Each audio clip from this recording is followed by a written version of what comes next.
താസ്കാവിലെത്തിയതിന് ശേഷം നമ്മൾ ആദ്യം പോയത് ഗണപതിൻ്റെ അമ്പലത്തിലേക്കാണ്. അവിടെ നമ്മൾ എത്തിയതിൻ്റെ പിറ്റേ ദിവസമാണ് ഗണപതി ഉത്സവം നടക്കുന്നത്.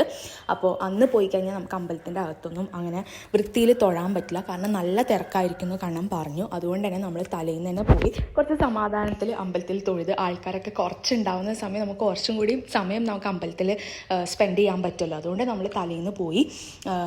അവിടെ എൻ്റെ ഒരു എക്സ്പീരിയൻസ് എന്ന് പറയുന്നത് ആദ്യമായിട്ടാണ് ഞാൻ നമ്മളെ നാട്ടിലല്ലാത്ത വേറൊരു ഉത്സവത്തിനോ അല്ലെങ്കിൽ വേറൊരു ഫംഗ്ഷനോ ഞാൻ പങ്കെടുക്കാൻ പോകുന്നത്. അതുകൊണ്ട് തന്നെ എനിക്ക് ഭയങ്കര എക്സൈറ്റ്മെൻ്റ് ആയിരുന്നു ഓരോ കാര്യങ്ങൾ കാണുമ്പോഴും. കുറേ കാര്യങ്ങളൊക്കെ നമ്മളെ നാടുമായിട്ട് നല്ല സിമിലാരിറ്റീസ് ഉണ്ട്. കാരണം നമ്മൾ ഉത്സവത്തിനും ആനയൊക്കെ ഉണ്ടാവില്ല, അതുപോലെ തന്നെ അവിടെ ആനയും കുതിരയും ഒക്കെ ആയിട്ട് ആണ് അവിടെ ഉത്സവം നടക്കുന്നത്.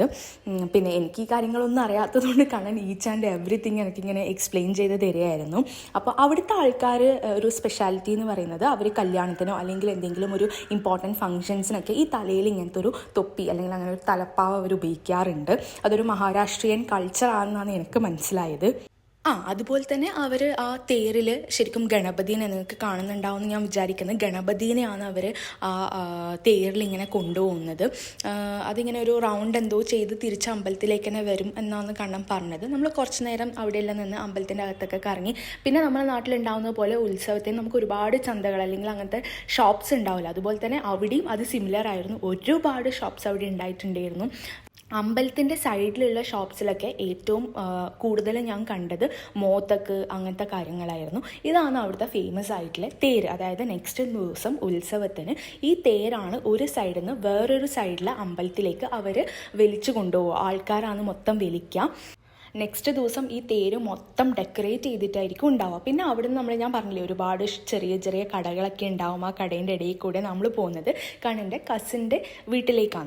നമ്മളെ കല്യാണം കഴിഞ്ഞിട്ട് ഞാൻ ഇതിന് മുന്നേ ഒരിക്കൽ താസ്കാവിൽ പോയിട്ടുണ്ടെങ്കിലും എനിക്ക് അധികം ദിവസമൊന്നും അവിടെ സ്പെൻഡ് ചെയ്യാൻ സമയം കിട്ടിയിട്ടില്ല. നമ്മൾ പെട്ടെന്ന് തിരിച്ചു വരികയായിരുന്നു ചെയ്തത്. ഇപ്രാവശ്യം പോകുമ്പോൾ അതുകൊണ്ട് തന്നെ നമ്മൾ കുറച്ച് 3-4 ദിവസം വർക്ക് ഫ്രം ഹോമും 2 ദിവസം ലീവൊക്കെ എടുത്ത് അവിടുത്തെ സ്ഥലങ്ങളൊക്കെ കാണണം എന്ന് എനിക്ക് നല്ല ആഗ്രഹം ഉണ്ടായിരുന്നു. അതുകൊണ്ട് നമ്മൾ അത്രയും പ്ലാൻ ചെയ്തിട്ടാണ് പോയത്. നമ്മൾ നേരെ പോയത് ഈ വിനുവേട്ടൻ്റെയും ബിജി ചേച്ചിൻ്റെയും വീട്ടിലേക്കാണ്. നമ്മളെ മുന്നത്തെ മൈസൂർ പോയ വീഡിയോയിൽ നിങ്ങൾ കണ്ടിട്ടുണ്ടാവും അപ്പൂസിനെയും പൊന്നൂനെയും. അത് കണ്ണൻ്റെ കസിൻസാണ്.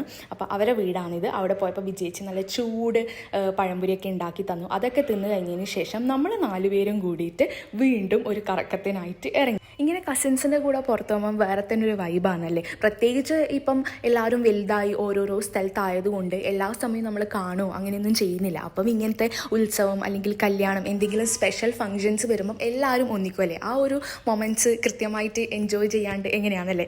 അതുകൊണ്ട് തന്നെ നമ്മൾ കുറച്ചധികം സമയം സ്പെൻഡ് ചെയ്തിട്ടുണ്ടായിരുന്നു ഒന്നിച്ച്. അവിടെ എത്തിയപ്പോൾ തന്നെ ഞാൻ കണ്ടെടുത്ത് പറഞ്ഞിട്ടുണ്ടായിരുന്നു, എനിക്ക് നിങ്ങളെ അതായത് ഇവരെല്ലാവരും ചെറുപ്പത്തിൽ ജനിച്ച് വളർന്ന ഒരു സ്ഥലം എന്ന് പറയുമ്പോൾ ഒരുപാട് മെമ്മറീസ് ഉണ്ടാവില്ല. അപ്പം നിങ്ങൾക്ക് ഇഷ്ടമില്ല സ്ഥലത്തൊക്കെ എന്നെ കൊണ്ടുപോകണം. അപ്പം അങ്ങനെ അവർ കൊണ്ടുപോയൊരു സ്ഥലമാണ് അമ്പലത്തിൻ്റെ അടുത്ത് തന്നെ വരുന്ന ഈ ബ്രഹ്മ ജ്യൂസ് സെൻറ്റർ എന്ന് പറയുന്ന ഈ ഷോപ്പിലേക്ക്. അവിടെ ഒരുപാട് ജ്യൂസസ് അവൈലബിൾ ആണെങ്കിലും അവർക്ക് ഏറ്റവും ഇഷ്ടം ഈ മാംഗോ ഷേക്കിൻ്റെതാണെന്ന് പറഞ്ഞിട്ട് അവരത് വാങ്ങി തന്നു. ആക്ച്വലി അത് നല്ല ടേസ്റ്റ് ഉണ്ടായിട്ടുണ്ടായിരുന്നു. ഇപ്പോൾ 2 മാസം കഴിഞ്ഞിട്ടാണ് ഞാൻ ഈ വീഡിയോ എഡിറ്റ് ചെയ്യുന്നുണ്ടെങ്കിലും ഇപ്പോഴും എനിക്ക് എൻ്റെ നാവിൽ അവിടുന്ന് കഴിച്ച ഓരോ ഭക്ഷണത്തിൻ്റെയും ടേസ്റ്റ് ഉണ്ട്. അങ്ങനെ കുറച്ച് നേരം അവിടെ ഇങ്ങനെ തേരാപ്പാരൊക്കെ നടന്ന് നമ്മൾ പിന്നെ തിരിച്ച് വീട്ടിലേക്ക് പോയി. വീട്ടിൽ പോയതിന് ശേഷം അവിടെ കണ്ണൻ്റെ വല്യമ്മയും അതുപോലെ തന്നെ വല്യച്ഛനും ഗണപതി ഉത്സവമായിട്ടും അതിന് കുറച്ച് നാൾ മുന്നേ അവരവിടെ ഉണ്ടായിട്ടുണ്ടായിരുന്നു. അപ്പോൾ ഏകദേശം ഒരു 10-12 ദിവസം വല്യച്ഛനും വല്യമ്മയും അവിടെ ഉണ്ടായിരുന്നു. അപ്പോൾ ആ വല്യമ്മയും അമ്മയും ഞങ്ങളും അതുപോലെ തന്നെ ബിജിയേച്ചിയും നമ്മളെല്ലാവരെയും കൂട്ടിയിട്ട് നമ്മൾ എവിടെയെങ്കിലുമൊക്കെ നമുക്കിങ്ങനെ കറങ്ങാമെന്ന് പറഞ്ഞു. കാരണം എല്ലാവരും ഒന്നിച്ചുണ്ടാവുന്ന സമയം അങ്ങനെയാണല്ലോ. അതുകൊണ്ട് ഇവരൊക്കെ വന്നതിന് ശേഷം നമ്മൾ ഡിസൈഡ് ചെയ്തു നമുക്ക് ഏകദേശം വൈകുന്നേരം ഒരു 5 മണിയൊക്കെ ആയിട്ടുണ്ടായിരുന്നു. അതുകൊണ്ട് എന്തെങ്കിലും സ്നാക്സ് കഴിക്കാൻ പോവാമെന്ന് പറഞ്ഞു. പിന്നെ അവിടെ മഹാരാഷ്ട്രയിൽ പോയാൽ അറിയാലോ ഇഷ്ടം പോലെ സ്നാക്സ് അങ്ങനത്തെ കാര്യങ്ങളൊക്കെ കിട്ടുന്നൊരു സ്ഥലമാണ്. അതുകൊണ്ടാണ് നമ്മൾ നേരെ പോയിട്ട് കുറച്ച് ബേൽപൂരിയും, ഇപ്പോൾ കുറച്ച് നാളായതുകൊണ്ട് എനിക്ക് എന്തൊക്കെയാണ് ഓർഡർ ചെയ്തത് ശരിക്കും ഓർമ്മയില്ല. ബേൽപൂരിയും ദഹി ചാട്ടോ അങ്ങനെ എന്തൊക്കെയായിരുന്നു നമ്മൾ ഓർഡർ ചെയ്തത്. എല്ലാം നല്ല ടേസ്റ്റ് ഉണ്ടായിട്ടുണ്ടായിരുന്നു. അങ്ങനെ എല്ലാം നമ്മൾ പറഞ്ഞ ഓരോരോ സാധനങ്ങൾ ഓരോന്നോരോന്നായി വന്നു. നമ്മളെല്ലാവരും കഴിച്ച് നല്ലൊരു ഈവനിങ് ആയിരുന്നു അന്ന്. മഹാരാഷ്ട്രയിലെ സ്പെഷ്യൽ ആണല്ലോ അവിടുത്തെ വടാപ്പാവ് അല്ലെങ്കിൽ ഇങ്ങനത്തെ ചാട്ട് ഐറ്റംസ് എന്നൊക്കെ പറയുന്നത്. അതുകൊണ്ട് തന്നെ അത് ഭയങ്കര ബഡ്ജറ്റ് ഫ്രണ്ട്ലി ആയിരുന്നു. ചെറിയ പൈസക്കായിരുന്നു ആക്ച്വലി അവിടെ നിന്ന് നമ്മൾ കഴിച്ച എല്ലാ ഭക്ഷണത്തിൻ്റെയും റേറ്റ് വരുന്നത്. പിന്നെ ഭക്ഷണമൊക്കെ കഴിച്ച് തിരിച്ചു വരുമ്പോഴത്തേക്ക് അമ്പലത്തിൽ ഏകദേശം സന്ധ്യ ആയതുകൊണ്ട് ലൈറ്റൊക്കെ ഇട്ടിട്ടുണ്ടായിരുന്നു. അങ്ങനെ അതൊക്കെ കണ്ടതിന് ശേഷം നമ്മൾ പിന്നെ അങ്ങനെ ആ സ്ട്രീറ്റിലേക്കൂടെയൊക്കെ നടക്കാൻ തീരുമാനിച്ചു. കാരണം ഗണപതി ആയതുകൊണ്ട് ഒരുപാട് ടൈപ്പ് ഓഫ് ഇങ്ങനെ ഗണപതിൻ്റെ ഐഡൽസ് അവിടെ വിൽക്കാൻ വേണ്ടി വെച്ചിട്ടുണ്ട്. പിന്നെ കുറേ ജ്വല്ലറി ഐറ്റംസ്, ദിയ, അങ്ങനത്തെയൊക്കെ ഒരുപാട് കാര്യങ്ങളുണ്ടായിരുന്നു. അപ്പോൾ അതൊക്കെ ഇങ്ങനെ നോക്കി എല്ലാവരും കൂടി ഉണ്ടാവുന്ന സമയം ഒരുപാട് സമയം നമ്മൾ സ്പെൻഡ് ചെയ്യല്ലോ. ഓരോ ആൾക്കും ഇഷ്ടപ്പെട്ട ഓരോരോ സാധനങ്ങളൊക്കെ നോക്കി അങ്ങനെയൊക്കെ ആയിരുന്നു. നമ്മൾ മെല്ലെയായിരുന്നു നടന്ന് പോയിക്കൊണ്ടിരുന്നത്. അവിടെ പിന്നെ ഇങ്ങനെ വീടുകളിൽ മാത്രമല്ല ഗണപതിനെ വെക്കുക, ഇതുപോലെ ഓരോരോ ഗള്ളി അല്ലെങ്കിൽ ഓരോരോ സ്ട്രീറ്റിനൊക്കെ വേണ്ടിയിട്ട് അവർ സെപ്പറേറ്റ് ആയിട്ട് ഇങ്ങനെ പന്തൽസ് ഇടും. ആ പന്തൽസിലായിരിക്കും അവർ ഗണപതിനെ വെക്കുക. ചിലപ്പോൾ അത് ഓരോ അസോസിയേഷൻ്റെ ഒക്കെ ഉണ്ടാവും. അപ്പം അങ്ങനെ വലിയ വലിയ പന്തൽസൊക്കെ ഉണ്ടായിട്ടുണ്ട്. അങ്ങനെ ഇങ്ങനെ നടന്ന് പോയിക്കൊണ്ടിരിക്കുമ്പോഴാണ് വല്യമ്മ എന്നോട് പറഞ്ഞത് ഇവിടെയാണ് കണ്ണൻ്റെ ഫാമിലി ആദ്യം താസ്കാവിൽ വന്ന സമയം അവർ താമസിച്ച സ്ഥലമാണെന്നൊക്കെ പറഞ്ഞു. അപ്പം അമ്മ ഇങ്ങനെ ഓരോരോ ഓർമ്മകളൊക്കെ അയവിറക്കുന്നതാണ് ഈ കണ്ടുകൊണ്ടിരിക്കുന്നത്. കാരണം അത്രയും നാൾ മുന്നേയിലൊരു സ്ഥലത്തെത്തുമ്പോൾ എന്തായാലും കുറച്ചധികം ഓർമ്മകളൊക്കെ ഉണ്ടാവുമല്ലോ. അപ്പം അങ്ങനെയൊക്കെ ഓരോന്ന് പറഞ്ഞിട്ട് നമ്മളിങ്ങനെ പോയിക്കൊണ്ടിരിക്കുകയാണ്. അപ്പം ഇത് അവിടുത്തെ ഒരു പന്തലാണ്. അതായത് അവിടെ ഗണപതിനെ വെച്ചിട്ടുള്ളത്. എനിക്ക് തോന്നുന്നു അവിടുത്തെ എന്തോ ഇങ്ങനെ ഷോപ്പിലെ ആൾക്കാരെല്ലാവരും കൂടി വെച്ച എന്തോ ഒരു ഗണപതിയായിരുന്നു അത്. അതൊക്കെ കണ്ട് നമ്മൾ പിന്നെയും ഇങ്ങനെ കുറേ നടന്നു കഴിഞ്ഞതിന് ശേഷം അമ്മയും വല്യമ്മയും ബിജിയേച്ചൊക്കെ അവരെ ഓരോരോ വഴിക്ക് പോയി. ഞങ്ങൾ 4 പേരും കൂടിയിട്ട് പിന്നെ അടുത്ത ഫുഡ് എക്സ്പ്ലോറിങ്ങിന് ഇറങ്ങി. അവിടുത്തെ ഫേമസ് ആയിട്ടുള്ള പാവ് ഭാജിയാണിത്. ഇവർ അവിടെ എത്തുന്നത് വരെ ഇതിനെ പറ്റിയിട്ട് പുകഴ്ത്തി പറഞ്ഞുകൊണ്ടിരിക്കുകയായിരുന്നു. അത്രയും തിരക്കും ഉണ്ടായിരുന്നു അവിടെ. പക്ഷെ ആ പുകഴ്ത്തിയതിനുള്ള ഒരു ക്വാളിറ്റി അതിനുണ്ട് കേട്ടോ. ആക്ച്വലി ഞാൻ ഇത്രയും നാൾ കഴിച്ചതിൽ ഏറ്റവും നല്ല പാവ് ഭാജി ആയിരുന്നു അവിടെ നിന്ന് നമ്മൾ കഴിച്ചത്. ഇത് മാത്രമല്ല അവിടെ നിന്ന് കഴിച്ച എല്ലാ ഫുഡും അത്രയും ടോപ്പ് ടേസ്റ്റി ആയിട്ടുള്ള ഫുഡ്സ് ആയിരുന്നു എനിക്ക്. പിന്നെ അവിടെ നമ്മൾ നേരെ പോയത് ഒരു ഫലൂദ സെൻറ്ററിലാണ്. അവിടെ ഇങ്ങനെ ബദാം മിൽക്ക് ഷേക്കും അതുപോലെ തന്നെ ഫലൂദയും ഒക്കെ ഉണ്ടായിട്ടുണ്ടായിരുന്നു. അതെൻ്റെ ഫേവറേറ്റ് ആയിരുന്നു അവിടുത്തെ ഫലൂദ. കാരണം ഇന്ന്, അതായത് ഈ കഴിച്ചുകൊണ്ടിരിക്കുന്ന രാത്രി അത് കഴിച്ചതിന് ശേഷം 2 ദിവസം കഴിഞ്ഞ് നമ്മൾ പിന്നെ തിരിച്ച് വരാനാകുമ്പോൾ ഞാൻ കണ്ണോട് പറഞ്ഞു എനിക്ക് വീണ്ടും അവിടെ പോകണം, എനിക്ക് വീണ്ടും ആ ഫലൂദനെ കഴിക്കണം. കാരണം നമ്മളിനി അങ്ങനെ അത്ര ഫ്രീക്വൻ്റ് ആയിട്ട് പോകുന്നില്ലല്ലോ മഹാരാഷ്ട്രയിലേക്ക്. ഞാൻ നേരത്തെ പറഞ്ഞില്ലേ ഇങ്ങനെ ഗണപതിനെ അവർ ആ പന്തൽസിൽ ഇങ്ങനെ വെക്കുന്നതിന് മുന്നേ അവരിങ്ങനെ ഒരുപാട് ഫയർ ക്രാക്കേഴ്സും ഒരുപാട് ഡെക്കറേഷനൊക്കെ ചെയ്തിട്ടുണ്ടായിരുന്നു. അതൊക്കെ കഴിഞ്ഞിട്ടാണ് ആ ഒരു ഗണപതിനെ വെച്ചത് അവർ റിവീൽ ചെയ്യുക. അതൊക്കെ കണ്ടതിന് ശേഷം നമ്മൾ പിന്നെ കുറച്ചിങ്ങനെ ചെറുതായിട്ട് ചില്ലറ ഷോപ്പിംഗ് ഒക്കെ ചെയ്യാമെന്ന് വിചാരിച്ചു. കാരണം അവിടുത്തെ ഫേമസ് ആണ് ഈ മംഗൾസൂത്ര എന്ന് പറയുന്നത്. അതിൻ്റെ ഒരുപാട് വെറൈറ്റീസ് അവിടെ കണ്ടു. അപ്പോൾ എനിക്ക് വേണ്ടപ്പെട്ട ആൾക്കാർക്കും അതുപോലെ തന്നെ എനിക്കും 1-2 ടൈപ്പ് ഓഫ് മംഗൾസൂത്രമൊക്കെ വാങ്ങി. അങ്ങനെ കുറച്ച് നേരം അവിടെ കറങ്ങി തിരിഞ്ഞതിന് ശേഷം നമ്മൾ തിരിച്ച് വീട്ടിലേക്ക് പോയി. പിറ്റേ ദിവസം രാവിലെ തന്നെ നമ്മൾ അമ്പലത്തിലേക്ക് വന്നു. കാരണം അച്ഛനും അമ്മയും പറഞ്ഞു കുറച്ച് ലേറ്റായി കഴിഞ്ഞ് കഴിഞ്ഞാൽ ഭയങ്കര തിരക്കായിരിക്കും. നമ്മൾ ഒരു 6:30-7 മണിയാകുമ്പോൾ തന്നെ അമ്പലത്തിൽ എത്തിയിട്ടുണ്ടെങ്കിൽ പോലും നമുക്ക് അകത്ത് കയറാൻ പറ്റില്ല. കാരണം അത്ര വലിയ തിരക്കായിരുന്നു. ഇത് ഇന്നലെ കണ്ട തേരാണ്. അത് ഫുൾ ഡെക്കറേറ്റ് ചെയ്ത് അതിന് ചുറ്റും ആൾക്കാരൊക്കെ ആയിട്ട് നല്ല തിരക്കായിരുന്നു. അങ്ങനെ നമ്മൾ അമ്പലത്തിൽ തൊഴുതിട്ട് കണ്ണൻ്റെ ഒരു ഫ്രണ്ടും പ്രസാദും അവരുടെ വൈഫും ഉണ്ടായിരുന്നു. അങ്ങനെ നമ്മൾ കുറച്ച് നേരം അവിടുന്ന് വർത്താനമൊക്കെ പറഞ്ഞതിന് ശേഷം നമ്മൾ തിരിച്ച് വീട്ടിലേക്ക് പോയത്. അച്ഛന് നാഷ്ത സെൻറ്റർ ആയതുകൊണ്ട് തന്നെ നമുക്ക് വീട്ടിൽ എപ്പോഴും ഹെവി ആയിട്ടുള്ള ബ്രേക്ക്ഫാസ്റ്റ് ആയിരിക്കും ഉണ്ടാവുക. അങ്ങനെ ബ്രേക്ക്ഫാസ്റ്റൊക്കെ കഴിച്ച് അന്ന് എനിക്ക് ഉച്ചയ്ക്ക് ആക്ച്വലി അമ്പലത്തിൽ ആ തേര് വലിക്കുന്നത് കാണാൻ പോകാൻ പറ്റിയില്ല. ഞാനത് വീഡിയോ എടുക്കണം എന്നൊക്കെ വിചാരിച്ചായിരുന്നു. പക്ഷേ അന്ന് വർക്കിംഗ് ആയതുകൊണ്ടും ഓഫീസിൽ ഭയങ്കര അത്യാവശ്യമായ കുറച്ച് പണിയില്ലതുകൊണ്ടും എനിക്ക് പോകാൻ പറ്റിയില്ല. എനിക്ക് പോകാൻ പറ്റിയിട്ടില്ലെങ്കിലും പൊന്നു എനിക്ക് കുറച്ച് വീഡിയോസൊക്കെ എടുത്ത് അയച്ചു തന്നിട്ടുണ്ടായിരുന്നു. അത് ഞാൻ ആഡ് ചെയ്യുന്നുണ്ട്. നെക്സ്റ്റ് ദിവസം നമ്മൾ പോയത് വിനുവാട്ടൻ്റെ അച്ഛൻ്റെ, അതായത് കണ്ണൻ്റെ വെല്ലിച്ചൻ്റെ കടയിലേക്കാണ്. ഇതാണ് അവിടുത്തെ ന്യൂ നാരായൺ ഹോട്ടൽ എന്ന് പറയുന്നത്. അപ്പോൾ നമ്മൾ അവിടെ പോയി. അവിടുത്തെ ഫേമസ് ആണ് പൂരി ബാജി എന്നൊക്കെ പറഞ്ഞു. അതുകൊണ്ട് തന്നെ നമ്മൾ 4 പേരും കൂടി അതൊക്കെ കഴിക്കാൻ വേണ്ടിയിട്ട് വന്നിരിക്കുകയാണ്. പിന്നെ അവിടെ കോക്കനട്ട് ബർഫി ഉണ്ട് എന്ന് പറഞ്ഞു. അതും നല്ല ടേസ്റ്റിയാണെന്ന് പറഞ്ഞു. അതും നമ്മൾ ട്രൈ ചെയ്തു. പൂരി ബാജി നല്ല ടേസ്റ്റ് ഉണ്ടായിട്ടുണ്ടായിരുന്നു. വേറൊരു ടൈപ്പ് ഓഫ് എനിക്ക് തോന്നി നാട്ടിലത്തെ പൂരി ബാജിനേക്കാളും എന്തോ ഒരു ഡിഫറെൻ്റ് ആണ് അവിടുത്തെ പൂരി ബാജി.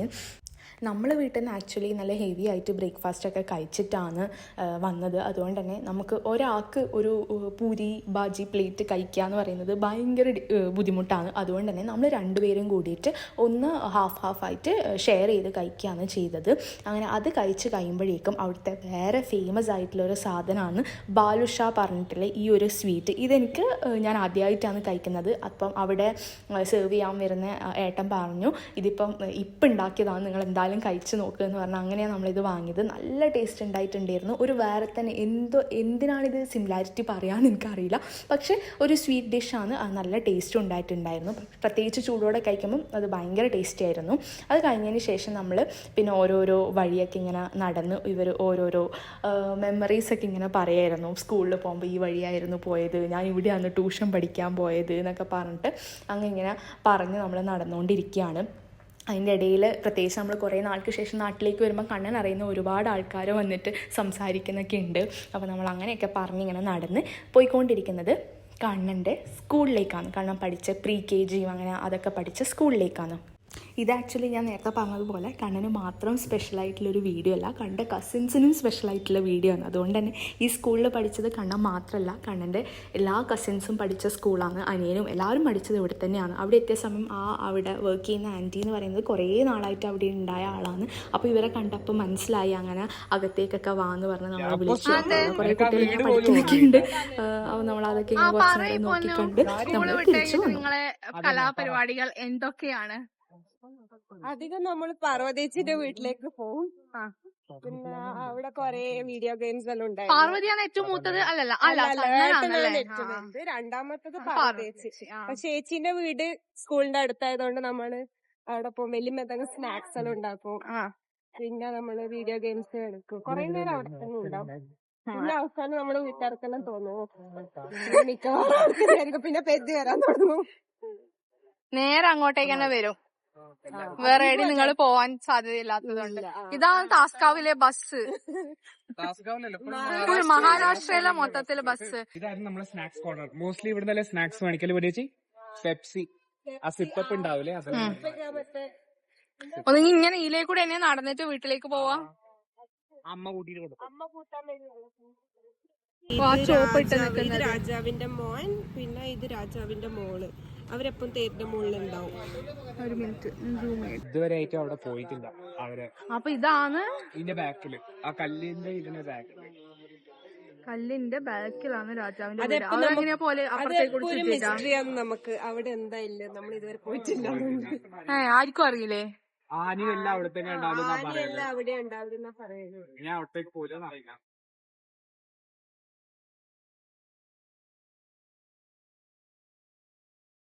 അങ്ങനെ താസ്കാവിലെ രാജാവിൻ്റെ കഥയൊക്കെ പറഞ്ഞപ്പോൾ അതിൻ്റെ അകത്ത് കയറണം എന്നുള്ളൊരു ആഗ്രഹമൊക്കെ വന്നു നമുക്ക്. കാരണം ഇവരാരും പോയിട്ടില്ല എന്ന് പറഞ്ഞു. അങ്ങനെ നമ്മൾ രാജാവിൻ്റെ വീട് കാണാനുള്ളൊരു ശ്രമമൊക്കെ നടത്തി. പക്ഷേ അത് വൻ പരാജയമായിരുന്നു. അവരകത്തേക്ക് കയറ്റി വിട്ടില്ല. പിന്നെ തിരിച്ച് വീട്ടിലെത്തിയ സമയമാണ് വിനുവാട്ടൻ പറഞ്ഞ് നിങ്ങൾ വിളിക്കായിരുന്നില്ലേ, കാരണം വിനുവാട്ടനെ നന്നായിട്ട് അറിയാം, അവിടുത്തെ ആൾക്കാരൊക്കെ രാജാവിനൊക്കെ നല്ല പരിചയമാണ്, അപ്പോൾ നിങ്ങൾ പറഞ്ഞിട്ടുണ്ടെങ്കിൽ ഞാൻ വിളിച്ച് പറയായിരുന്നില്ലേ എന്ന് പറഞ്ഞു. പക്ഷെ അത്രയൊന്നും നമ്മളന്നേരം ചിന്തിച്ചില്ല. ജസ്റ്റ് പോയി നോക്കി. അവർ പറഞ്ഞ അകത്തേക്ക് ആരും കേട്ടില്ല. അതേപോലെ തിരിച്ചും വന്നു. അമ്പലത്തിന്റെ ഉത്സവം. ഗണപതിന്റെ അമ്പലത്തിലെ ഉത്സവത്തിനാണ് രാജാവും അവരെ ഫാമിലി എല്ലാം വന്ന് നടത്തുന്നത്. ഇത് നോർമൽ, ഇത് ശിവന്റെ അമ്പലമാണ്. അപ്പൊ എനിക്കൊന്ന് ദസറേന്റെ സമയത്താണ്. ദസറേന്റെ സമയത്താണ് ഉത്സവം ഉണ്ടാവുന്നത്.